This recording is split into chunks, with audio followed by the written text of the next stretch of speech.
대선까지 12일을 남겨둔 가운데 오늘 밤 8시 중앙선거관리위원회가 주관하는 두 번째 TV 토론이 열립니다.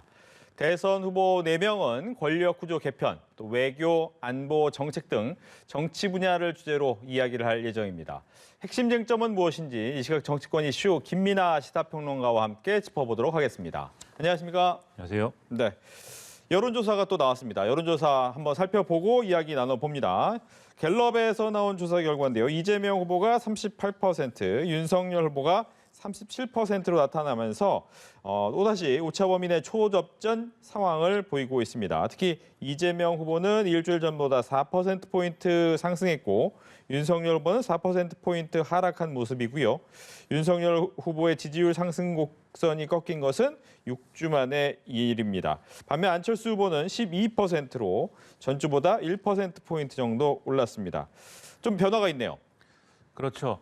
좀 오차범위나 이런 것들을 좀 감안해야 되겠습니다만 큰 틀에서 뭐 이 여론조사뿐만이 아니라 지난주하고 이번 주하고 여론조사의 큰 어떤 흐름이 좀 달라졌다라는 평가는 분명히 할 수 있는 것 같아요. 그래서 지난주에는 좀 윤석열 후보가 상당히 앞서가는, 심지어는 오차범위 바깥에서 앞서가는 여론조사도 많이 이제 있었는데 이번 주에는 대체적으로는 오차범위 내에서 앞서가거나 또 이제 이 순위가 좀 이 오차범위 내에서 뒤집히는 뭐 그런 여론조사들이 나오고 있어서 분명히 흐름이 다르다라고 볼 수가 있겠는데요. 그러니까 이제 이 유권자들 그리고 우리 시청자들이 이 여론조사 흐름 쫓아가는 것들이 이렇게 숨이 찹니다. 계속 이렇게 시각각 변하는 어떤 그런 좀 특이한 대선을 치르고 있는데 이렇게 이제 여론조사 수치가 변화한 원인은 뭘까 생각을 해보면 이 윤석열 후보의 이제 지지층의 결집의 어떤 속도라든가 이런 것들이 상당히 지금 속도가 완화되어 있다. 그래서 좀 정체돼 있다. 먼저 이 부분을 짚을 수가 있을 것 같아요. 그런 이유는 무언가를 생각해 보면은 결국 안철수 후보가 단일화 결렬을 선언을 했기 때문에 그 이후에 그 이전에 좀 안철수 후보가 단일화 제안을 하면서 이 단일화가 되면 윤석열 후보로 좀 되지 않겠느냐 이런 기대가 좀 반영됐던 그런 조사들과 그걸 기준으로 봤을 때 상당히 좀 결집 속도가 느려지고 정체되는 그런 결과가 이번에 나온 거 아니냐 이렇게 해석할 수 있는 부분이 있고요. 이에 반해서 지금 이재명 후보는 확실히 이제 지지율이 좀 상승한 그런 이제 좀 흐름이 보이죠. 이것은 이 굉장히 여러 가지 해석을 좀 해야 될 것 같은데요. 한 가지 요인만 영향을 미쳤다라고 보기는 좀 어려워 보이고 여론조사 전문가들의 여러 가지 의견을 좀 들어봐야 될 것 같습니다. 근데 대체적으로는 이런 얘기를 좀 많이 하는 것 같아요. 예를 들면 민주당의 경우에는 지난주에 일부 여론조사에서 심지어 이재명 후보가 좀 이 유리하게 나왔던 여론조사들에서도 좀 불리한 어떤 결과가 나온 게 지난주에는 단일화와 관련된 어떤 문항이나 이런 것들이 여론조사에 포함이 되면서 그 단일화, 이 윤석열 후보, 안철수 후보 간에 누구로 단일화되는 게 좋겠느냐라든지 이런 종류의 문항을 물어볼 때 이재명 후보 지지자들이 여론조사에 응하지 않고 끊어버렸기 때문에 그래서 이게 구조적으로 이재명 후보 지지자들이 좀 덜 표집된 거 아니냐 이런 얘기를 많이 했거든요. 물론 여론조사 전문가들은 꼭 그렇게만 볼 수는 없다라고 또 얘기를 합니다. 어쨌든 그런 부분들이 일부 영향을 미쳤을 가능성이 있고 그다음에 지난주에 이렇게 좀 이재명 후보가 너무 이제 좀 크게 처진다 이런 좀 얘기가 나오면서 지지층에 상당히 위기감이 좀 커졌던 것 같아요. 그리고 이 심지어는 이제 결정적인 어떤 사건들도 있었는데 예를 들면 이낙연 전 대표의 이제 비서실장을 지냈던 정운현 전 비서실장 같은 경우에 윤석열 후보를 이렇게 지지선을 해버리지 않습니까? 그렇죠.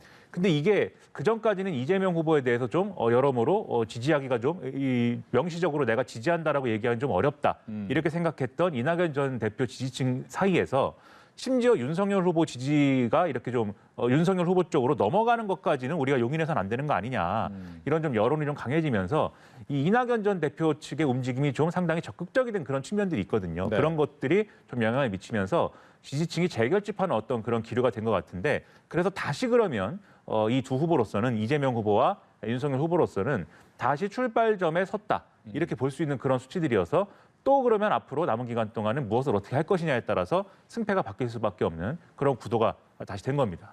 초박빙의 승부가 이제 12일 동안 또 펼쳐질 텐데 또 하나 눈에 띄는 점은 이제 안철수 후보가 약간 상승한 부분입니다.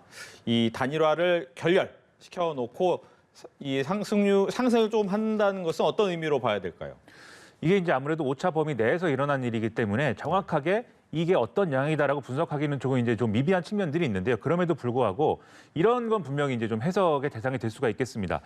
이전에 이제 단일화를 제안한 국면 이후에 여러모로 안철수 후보의 지지율이 좀 소폭 빠지는 경향들이 있었거든요. 아무래도 윤석열 후보 쪽으로 옮겨간 측면들이 있지 않았을까라고 생각을 했는데 네. 아마도 단일화 결렬을 선언하면서 이렇게 이제 흘러갔던 부동층으로 넘어가거나 윤석열 후보 쪽으로 좀 쏠렸던 지지율이 안철수 후보로 다시 돌아올 수 있다. 이 기대를 가질 수 있는 국면인 거는 사실인 것 같아요. 그런데 실제 그런 효과가 일어날 것이냐. 예를 들면 윤석열 후보 쪽으로 이제 간 지지율이 이 뭐 10개라고 우리가 이제 좀 전제를 하면 그 10개 중에 뭐 10개가 다 안철수 후보로 돌아오는 거냐 아니면 10개 중에 뭐 2개나 3개 정도만 돌아오는 거냐 이건 또 앞으로 어떻게 하느냐에 좀 달린 거거든요. 예. 지금 상황으로 보면은 안철수 후보에게 지금 안철수 후보가 그동안 잃었던 지지가 이 다시 안철수 후보로 모이는 국면이 뚜렷하다고는 얘기할 수 없는 것 같아요. 그렇다기보다는 지금 이 망설이고 있는 유권자들이 더 많은 것 같고 정권 교체가 됐으면 좋겠는데 그래서 안철수 후보를 심정적으로는 더 지지하고 싶지만 정권 교체의 대의를 위해서 그냥 지금 가능성이 더 높은 윤석열 후보를 지지해야 되는 거 아닐까?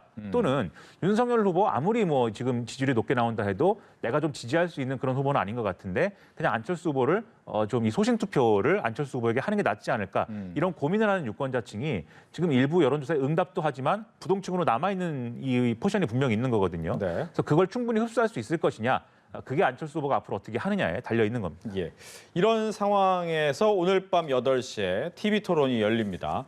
굉장히 예민한 상황에서 또 주제 자체도 정치와 관련된 내용이기 때문에 어떤 이야기가 가장 많이 나올까요? 일단 정치가 주제이기 때문에 아무래도 권력 구조의 개편이라든가 네. 개헌과 연관된 이런 얘기들이 아무래도 많이 나오지 않을까 싶고요. 그다음에 이제 이것과 연관돼서 정치개혁 의제들이 쭉 있지 않습니까? 네. 정치개혁 의제들에 대한 어떤 공감대라든가 이런 것들을 형성하기 위한 노력들을 할 텐데 그러한 각자의 어떤 이 정치개혁 의제에 대한 입장이라든가 또 본인들의 어떤 정책, 구상 이런 것들을 적극적으로 내놓을 가능성이 상당히 커 보이고요. 또 외교안보 분야에 대해서도 얘기를 하지 않습니까?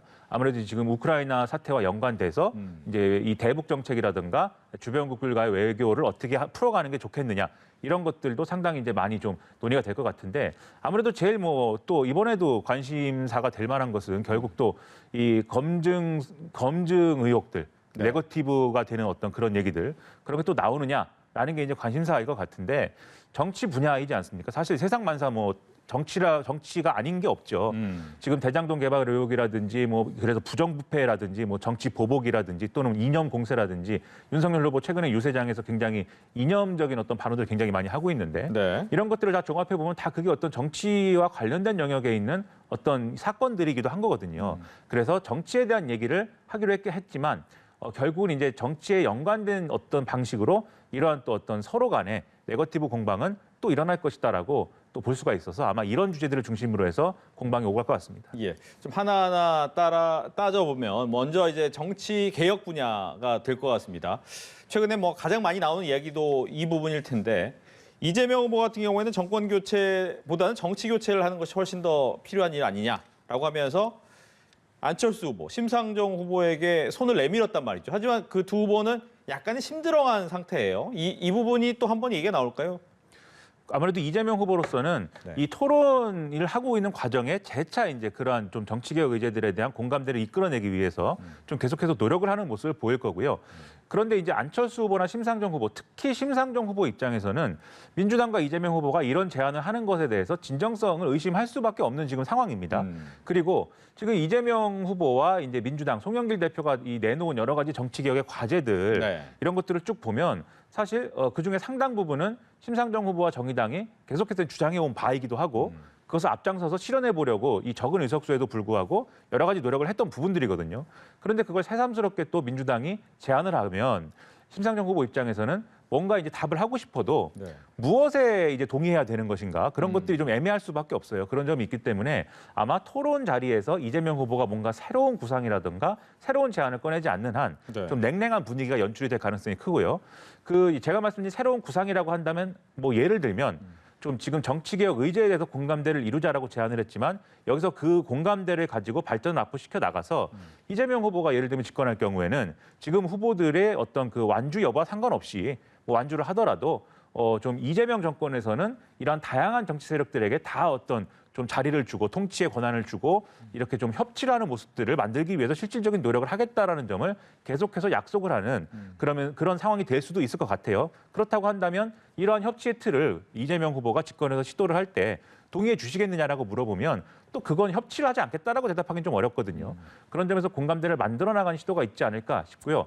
그런데 이런 것들이 좀 이재명 후보가 공세적으로 정치개혁 의제를 좀 이렇게 얘기를 하게 되면 네. 안철수 심상정 후보 입장에서는 좀 걱정스러워질 만한 부분이 아무래도 안철수 후보나 심상정 후보를 지지하는 유권자들의 경우에는 꼭 안철수 후보나 심상정 후보가 당선되지 않더라도 이번에 대선에서 많은 득표를 해서 이 득표를 기반으로 대선 이후에 뭔가 자기의 어떤 정치를 해 나갔으면 좋겠다. 이런 바람을 가진 유권자들일 텐데 네. 이재명 후보가 뭔가 협치를 앞으로 해보자라는 어떤 그런 틀을 가지고 설득을 하려고 시도를 하면 이 유권자들의 좀 어떤 생각에도 영향을 미치는 부분이 있을 겁니다. 그래서 이번에 뭐 안철수 후보와 심상정 후보가 더 많은 역할을 이후에 하기 위해서는 오히려 이재명 후보를 지지를 해서 이재명 정권에서 뭔가 역할을 하는 그러한 이제 우회로도 생각해 볼 만한 거 아닌가. 네. 그래서 좀 이재명 후보에게 전략적으로 투표를 할 수도 있는 거 아닌가. 이런 생각을 할 수도 있을 것 같은데 결국 그러한 효과까지 이끌어낼 것이냐는 이재명 후보가 얼마나 이제 진정성 있는 방식으로 그리고 얼마나 파격적인 방식으로 제안을 하느냐. 거기 달려 있다고 보이고요. 그리고 이런 제안을 어떻게 하느냐, 그리고 이 표심이 어떻게 움직이느냐에 따라서 지금 정권 교체를 굉장히 강하게 열망하고 있는 그러한 이제 여론의 영향을 받고 있는 이 중도층의 경우도 이 정권 교체 여론을 좀 기대를 하고 있지만 네. 이재명 후보가 또 민주당이 이렇게 나오는 걸 볼 때 과거에 뭔가 이제 민주당끼리만 좀 이렇게 공감하고 그리고 그것을 밀어붙이려고 했던 그런 정치와는 좀 다른 정치할 수 있는 거 아니냐 이런 기대감을 또 가질 수 있는 순간들이 있을 것이기 때문에 그런 게 보여진다라면 중도층에 가는 영향이나 이런 것들도 상당히 긍정적으로 돌려놓을 기회가 될 것이다. 아마 이런 기대를 갖고 있을 거라고 생각을 합니다. 예. 그런데 뭐 오늘 보니까 이제 우리공화대 조원진 후보한테도 제안을 했단 말이죠. 이거는 좀 너무 많이 나간 거 아닙니까? 이게 이 조원진 후보의 우리공화당하고 이재명 후보의 이 지금 민주당하고는 정치 노선이라든가 그동안의 어떤 정치적 맥락이나 이런 걸 따져보면은 사실은 극과 극에 있는 그런 사이 아니겠습니까? 그런 사이인데도 불구하고 이런 정치개혁에 대해서 함께 해보자라고 제안을 했다는 거는 네. 이 좀 선의로 해석할 수 있는 부분도 있겠지만 좀 이 선의로 보지 못할 만한 부분도 있을 거예요. 두 가지로 나눠서 해석을 할 수가 있을 텐데 만약에 선의로 본다면 이게 누구든 상관없이 정치개혁을 원한다라고 하면 그리고 그것이 필요하다고 하면 정말 심지어 우리공화당의 조원진 후보라고 할지라도 제안하고 이 동의를 얻기 위해서 노력할 수 있다. 윤석열 후보 빼고는 다 하자 이 뜻 아닙니까? 결국. 그래서 그게 좀 문제입니다. 그래서 네. 만약에 그런 이제 얘기라고 한다면 윤석열 후보에게도 사실은 이거를 동의해달라고 얘기를 못할 이유는 없는 거거든요. 윤석열 후보 왜냐하면은 이재명 정권이 됐을 때 분명히 민주당이 다수 의석을 가질 것이고 그리고 민주당이 다수 의석만으로 밀어붙여도 이제 정치 개혁을 이룰 수 있겠지만 적어도 어쨌든 이것을 좀 실효적으로 좀 이렇게 만들기 위해서는 초당적인 어떤 동의를 이끌어야 될 필요가 있는 것이고 그 초당적인 동의의 핵심은 이 지금 국민의힘이 동의할 수 있느냐 이 부분이기 때문에 설령 나중에 가서 동의를 안 하게 될지라도 적극적으로 윤석열 후보도 좀 이런 정치 개혁에 동의를 해달라 이렇게 요구할 수가 있어야 조원진 후보한테 이것을 제안한 어떤 진정성이라든가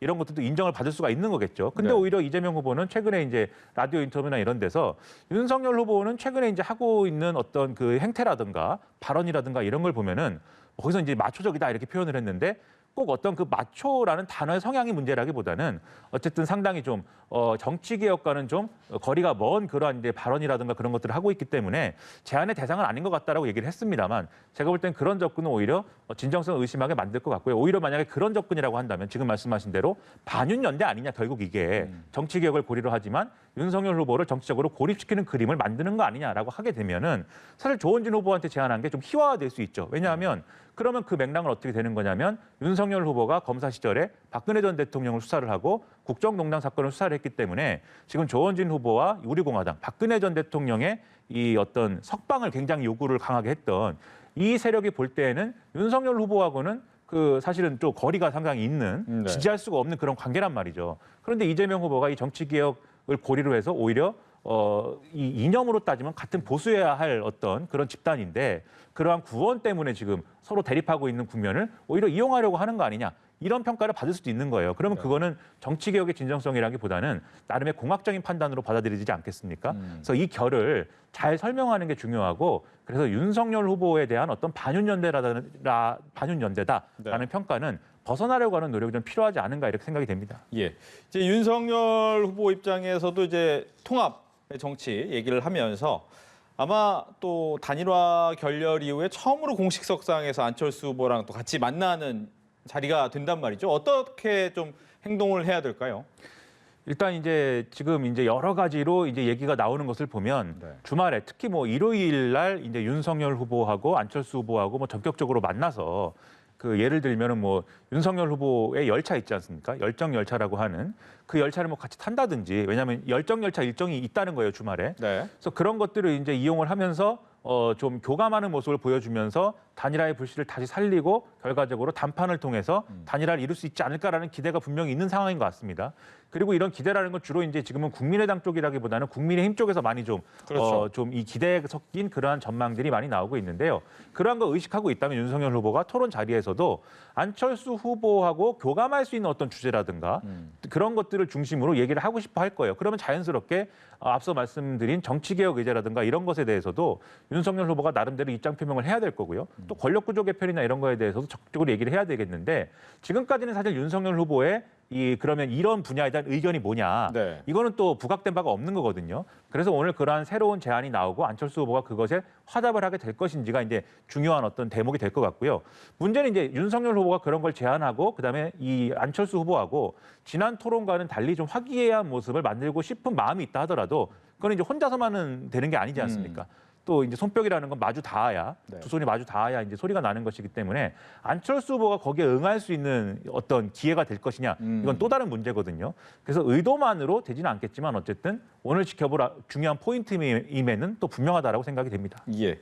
뭐 단일화만 좀 더 얘기를 해보면, 그렇다면 말씀하신 것처럼 국민의힘 쪽에서는 주말에 단일화의 불씨를 살리겠다라고 얘기를 하고 있는 상황이고, 안철수 후보 측에서는 이미 다 끝났다라고 얘기를 하고 있는데, 어떤 가능성이 더 높다고 보십니까? 저는 이제 단일화가 성사가 될 거냐 안 될 거냐를 논해야 한다면 단일화가 성사가 안 되는 쪽이 훨씬 가능성이 높고 단일화가 된다고 하는 것은 상당히 좀 가능성이 상당히 줄어든 상황이다라고 볼 수밖에 없다, 이렇게 판단을 하는데요. 하지만 이 가능성이 제로는 아니기 때문에 네. 결과적으로는 사람 마음에 달린 거 아니겠습니까? 이 사람 마음이라는 게 결국은 안철수 후보가 결심을 하면 단일화가 되는 거죠. 윤석열 후보 쪽에서 적극적으로 밀어붙인다면. 예. 그런 전제를 놓고 볼 때 가능성이 제로는 아닌 것인데, 그러면 이러한 마음이 좀 이 안철수 후보의 마음을 돌리려면 뭐가 필요한 것이냐, 이걸 좀 따져봐야 되겠죠. 만약에 안철수 후보가 제안한 대로 여론조사를 통한 단일화 이런 걸 실시를 해서 윤석열 후보가 만약에 단일 후보가 됐다라면 안철수 후보도 좀 이렇게 물러날 수 있는 명분이 또 되는 거예요, 그것 자체가. 네. 근데 지금 유일하게 남은 방안이라는 거는 정치적인 담판에 의한 어떤 합의 아니겠습니까? 그 정치적인 담판의 합의를 지금 상황에서 안철수 후보가 수용을 하려면 그만큼 이후에 어떤 정계 개편의 과정이라든지 또는 합당이라든지 또는 뭐 당권이나 공천권에 관련된 부분이라든지 나아가서는 공동정부 구성이라든지 이런 것들에 대해서 어떤 가치를 중심으로 어떤 이 체제를 만들 것인지에 대한 준비가 윤석열 후보가 필요하고, 네. 이 준비된 어떤 안을 안철수 후보에게 제안할 때 신뢰를 가질 수 있도록 하는 그러한 조치들이 필요할 겁니다. 그럼 지금 이준석 대표 후보로 좀 가만히 있어라, 그리고 권영석 얘기를 하는 부분은 그런 느낌을 주는 겁니까? 지금 이준석 대표가 이제 국민의당에 하고 국민의당 이태규 의원하고 계속 뭐 폭로전 비슷하게 가면서 그동안의 단일화가 좀 결렬되는 과정에 누구에게 더 큰 책임이 있는 거냐, 궁극적으로 이 논란이 벌어지는 바람에 좀 얘기가 좀 상당히 엉킨 부분이 있거든요. 이태규 의원 같은 경우에는 이 안철수 후보하고의 단일화를 이준석 대표가 거부하는 것은 아니지만 심지어 이제 합당 논의도 하자고 하지만, 그러면서 또 한편으로는 안철수 후보를 계속 조롱하고 자극하는 거 아니냐, 진위가 뭔지를 확인하고 싶다, 이렇게까지 얘기를 하고 있는 상황이어서 이준석 대표가 계속 이 부분을 이제 갈등을 증폭시키는 역할을 하면 네. 오히려 안철수 후보 측에서 윤석열 후보가 무엇을 제안하든 간에 그것에 신뢰를 가지기 어렵다. 그렇기 때문에 이준석 대표가 좀 이 대의를 위해서 참아야 되는 상황이다라고 권영세 선대본부장의 경우에는 얘기를 하고 있는 거예요. 네. 그런데 주목해 볼 만한 것은 오늘 이준석 대표가 또 KBS 라디오하고 인터뷰를 했는데, 이 이준석 대표는 본인은 다 그럴 만한 이유가 있어서 했다는 거거든요. 당 대표로서 판단한 결과이고, 또 항상 안철수 후보나 상대가 윤석열 후보를 공격을 하면 그 공격에 맞서기 위해서 내가 이제 좀 이렇게 반격을 한 것이지 먼저 자극하거나 뭐 그런 적은 없다, 이렇게 얘기를 하고 있어서 결국 이제 굽히지 않는다는 거 아니겠습니까? 그래서 이준석 리스크, 이준석 변수를 어떻게 그러면 윤석열 후보가 좀 이렇게 통제하느냐, 네. 이게 또 관건일 수가 있겠고요. 이게 중요한 게 이준석 대표의 역할이라는 게 단지 조롱하고 자극하고 그것만이 문제가 아니라 어쨌든 당대표라는 게 중요한 겁니다. 당대표이기 때문에 이후에 합당론이라든가 또는 공천권이라든가 뭐 지방선거 대응이라든가 이런 것에는 상당한 권한을 가지기 때문에 그렇죠. 지금은 당무 선권이 윤석열 후보에게 있지만 결국 대선 이후에 이제 좀 이 약속하고 담보해야 될 것들에 대해서는 이준석 대표의 역할이 필요한 거거든요. 같이 이것은 합의를 하고 얘기할 수밖에 없는 대목이 분명히 있는 겁니다. 그게 아니라면 이 대선 이후에 정계 개편을 통해서 이준석 대표가 아닌 어떤 정치 세력을 만들자 뭐 이런 합의를 하게 되는 건데 그건 오히려 지금은 분열의 씨앗이 될 수 있는 그런 제안들일 것이기 때문에 결과적으로는 윤석열 후보도 그렇고 이 당 내에서 네. 단일화가 필요하고 지금 밀어붙여야 된다고 생각하는 분들이 이준석 대표를 설득하는 게 굉장히 중요한 국면이다라고 봐야 되겠죠. 알겠습니다. 이제 또 하나 TV 토론에서 나올 것이 이제 네거티브가 될 것이다. 만약 네거티브로 공격을 하게 된다면 두 가지겠죠. 대장동 얘기와 도이치모터스 주가 조작 이 두 가지가 가장 큰 내용이 될 텐데 오늘 아침에 국민의힘에서 이 대장동과 관련해서 서류가 나왔다라고 하면서 또 인터뷰 기자회견도 했습니다. 이 부분도 한번 얘기가 나오겠죠 오늘? 그렇죠. 아무래도 얘기가 이제 뭐 만약에 이제 네거티브 공세의 장면으로 전환이 되면 뭐 이런 얘기를 또 꺼낼 수 있을 것 같은데요. 네. 지금 원희룡 이제 정책본부장이 입수했다는 이 뭐 본인은 보따리라고 표현을 하는데요. 네. 이 가방이 있습니다. 이 가방에는 이 대장동 관련돼서 이제 당시 성남제일공단을 이제 이 결합 개발을 하는 어떤 방침이었는데 그거를 분리하도록 하고 그것에 대해서 이재명 후보가 직접 결재했다라고 하는 그러한 문서들이 들어 있고 또 이외에 이제 그 분리 개발을 하기로 했기 때문에 용적률이나 이런 것들을 다시 좀 할당했어야 되는데 그대로 그냥 이 결합 개발하는 걸 전제로 해가지고 그냥 뒀기 때문에 결과적으로 대장지구 아파트들에 대해서 그게 특혜가 됐다 이런 대목이 있는가 하면 또 이외에도 여러 가지 이제 대장동 개발 사업과 관련된 이제 좀 그동안에 이재명 후보가 치적이라고 내세웠던 것들을 반박할 수 있는 그러한 내용들이 있다라고 지금 원희룡 본부장은 주장을 하고 있어요. 그리고 이 서류들을 잘 보면은 이제 성남도시개발공사의 전략사업팀에 들어갔던 남욱 변호사에 의하면 영화 무간도에서 보는 것처럼 이 스파이를 보냈다고 하는 것의 어떤 주인공이라고 할 수 있는 정미령 변호사의 명함이라든가 원천징수 영수증 이런 것들이 있기 때문에 결과적으로 이것은 핵심 지금 이 사건의 핵심 인사 중에 한 명인 정민영 변호사의 어떤 가방인 것으로 추정이 되고 이 서류들이 굉장히 중요한 내용인 것이다. 이렇게 지금 주장을 하고 있는 거거든요. 네. 근데 여기에 대해서 이제 민주당도 나름대로 할 말이 있어 보입니다. 왜냐하면 지금 제가 쭉 말씀드렸지만 이 사실관계들은 이전에도 사실 보도가 됐거나 또는 논란이 좀 됐거나 또는 지금 진행되고 있는 김만배 씨를 비롯한 화천대유 일당들의 재판에서 다뤄지고 있는 내용들이어서 이미 좀 밝혀졌거나 확인됐거나 하는 이런 사실들이 좀 있습니다. 그래서 사실 오늘 쭉 얘기한 것들이 원희룡 본부장이 상당히 좀 저렇게 좀 극적으로 드라마틱하게 좀 밝힌 바들이 네. 처음 나오는 내용들은 아니었거든요. 처음 나온 것은 이제 저 가방이 처음 나온 것인데 그런 점에서 보면은 사실은 또 한 번의 어떤 재탕이 아니냐. 민주당은 이렇게 얘기를 하고 있는 거예요. 하지만 선거라는 것은 그것이 똑같은 얘기를 한다 하더라도 저렇게 새롭게 뭔가 이렇게 좀 이슈가 되면은 다시 또 얘기할 수밖에 없는 부분들도 있는 거거든요. 네. 아무래도 토론에서는 결과적으로 그런 부분들의 어떤 공방이 오가는 상황이 좀 불가피할 수 있겠다 이런 생각이 듭니다. 예. 또 이제 윤석열 후보 측에 대해서는 이재명 후보가 이 도이치모터스의 주가 조작에 대한 의혹을 계속해서 또 한번 얘기하겠죠.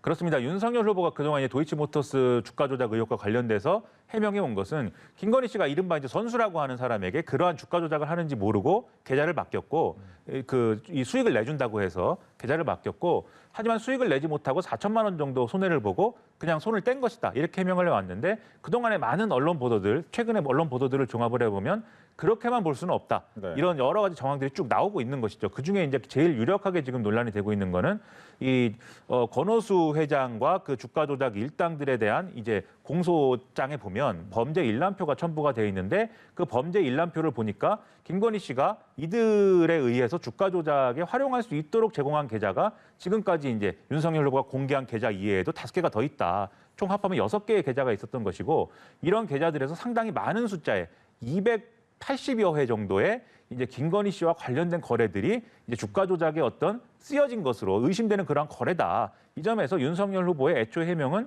좀 잘못된 거 아니냐. 이런 것들이 상당히 화제가 되고 있는 그런 상황인 거예요.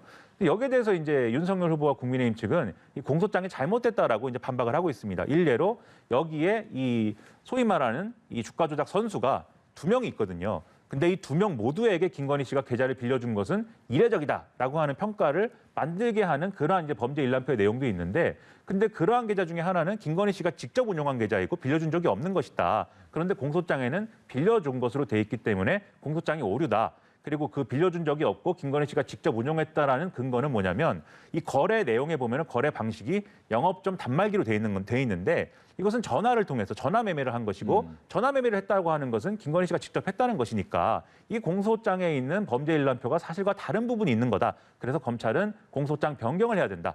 이렇게 반박을 하고 있는 거예요. 그런데 또 여기에 대해서 검찰은 공소장에는 오류가 없다. 그리고 이 언론 보도나 이런 것들이 추가적으로 나온 걸 보면은 영업점에서 단말기로 거래된 것이라고 표현된다 할지라도 그것은 윤석열 후보가 이미 밝힌 대로 전화 매매에 있어서도 그 권한을 이제 위임했을 가능성이 있는 것이고 그리고 심지어는 과거에 그 시점의 경우에는 이 주가 조작 선수들이 직접 영업점에 방문해서 네. 이렇게 좀 주문을 넣기도 했기 때문에 그 하나만 가지고 판단할 수는 없다라는 거거든요. 이런 것들이 또 있기 때문에 아마 왜 그러면 윤석열 후보는 애초에 해명한 것과 다른 정황들이 나타남에도 불구하고 제대로 대응하지 못하고 있느냐에 대해서 아마 따져 묻는 그런 장면이 연출될 가능성이 높겠는데 예. 다만 이런 맹점은 있습니다. 제가 지금 쭉 설명을 드렸지만 내용이 굉장히 복잡합니다. 어렵습니다. 네, 그래서 이게 따라가기가 상당히 어렵기 때문에 그 짧은 시간 내에 문제 제기를 하고 또 해명을 해야 되는 그 토론의 특성상 이게 또 어떤 이 유권자들의 마음에 확 박힐 수 있는 방식으로 좀 문제 제기가 될 것인가? 네. 이 부분은 또 미지수예요. 좀 이걸 지켜봐야 되겠죠. 알겠습니다.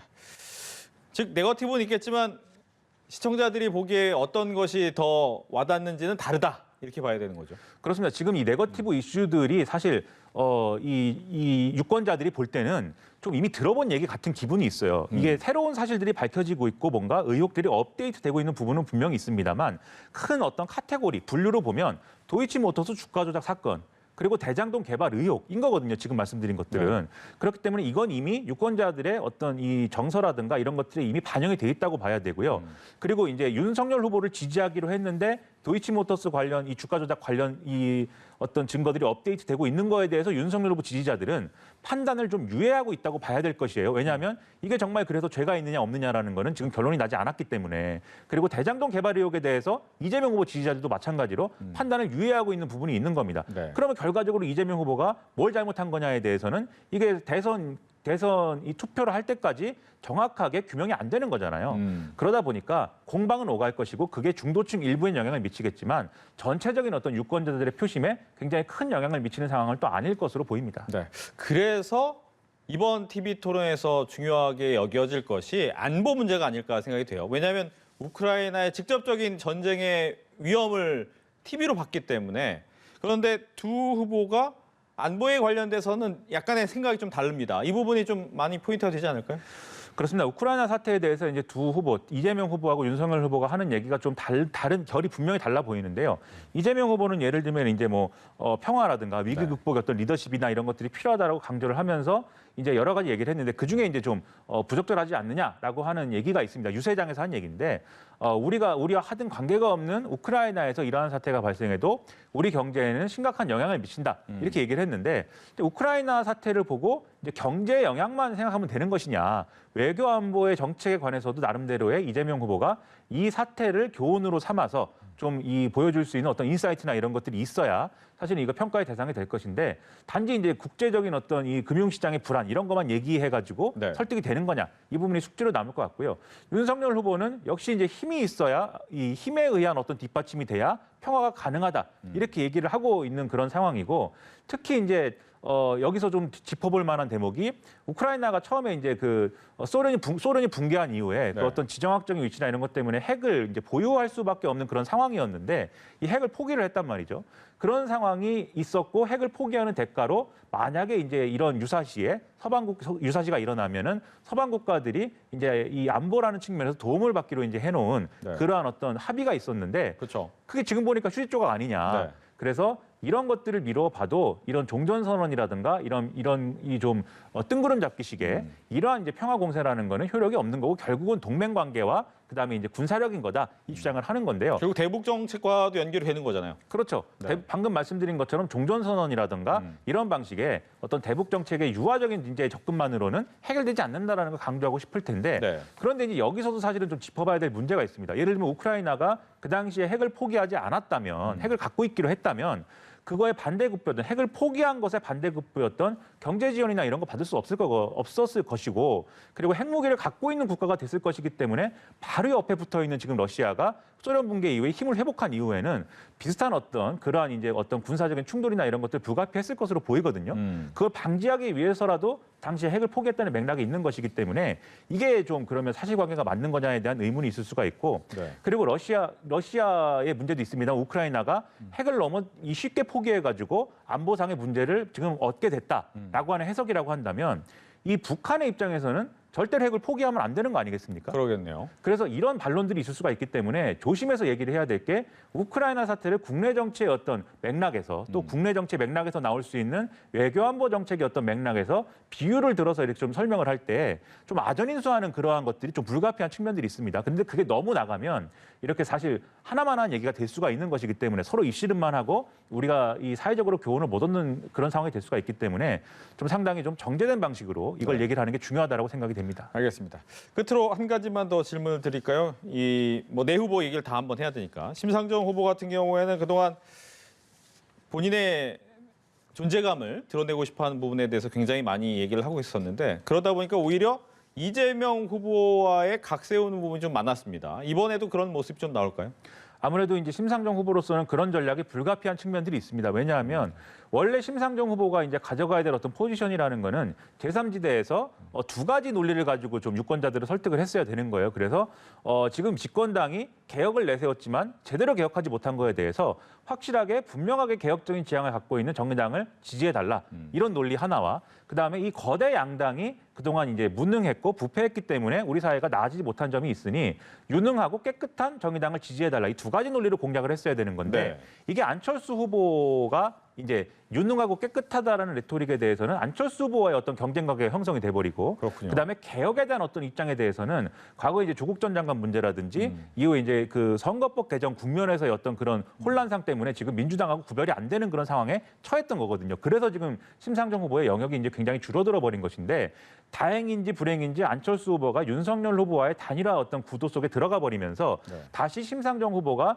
이 영역을 회복할 수 있는 기회를 지금 찾았다라고 보는 것 같아요. 그렇다고 한다면 지금 보수로 가버린 사람들에 대해서는 보수로 묶여있는 후보들에 대해서는 이제 이 일반적인 공세를 펴면 되는 것이지만 이 개혁의 선명성을 경쟁하는 그러한 이제 구도에서는 분명하게 이재명 후보와의 차별성을 내세울 수밖에 없는 거거든요. 그래서 아마도 양쪽 모두를 비판을 하겠지만 결과적으로는 이재명 후보에게 더 뼈아픈 비판이나 이런 것들을 더 강하게 할 수밖에 없는 포지션일 수 있는 겁니다. 다만 그 태도에 있어서는 제가 볼 때는 합리적이고 섬세한 그런 태도를 보여줘야 된다고 생각하는 게 지난 토론에서는 심상정 후보가 다소 거칠었다고 느낀 유권자들이 많았던 것 같아요. 그래서 이번에는 비슷한 공세를 펼 수 있겠지만 좀 차분하게 하는 것이 좋겠다라는 생각입니다. 알겠습니다. 이렇게 해서 오늘 밤 8시 TV 토론, 연합뉴스 TV에서도 같은 시간에 이제 방송을 함께 보여드릴 텐데요. 관련된 내용을 김민아 시사평론가와 함께 이야기를 해봤습니다. 오늘 이야기 잘 들었습니다. 고맙습니다.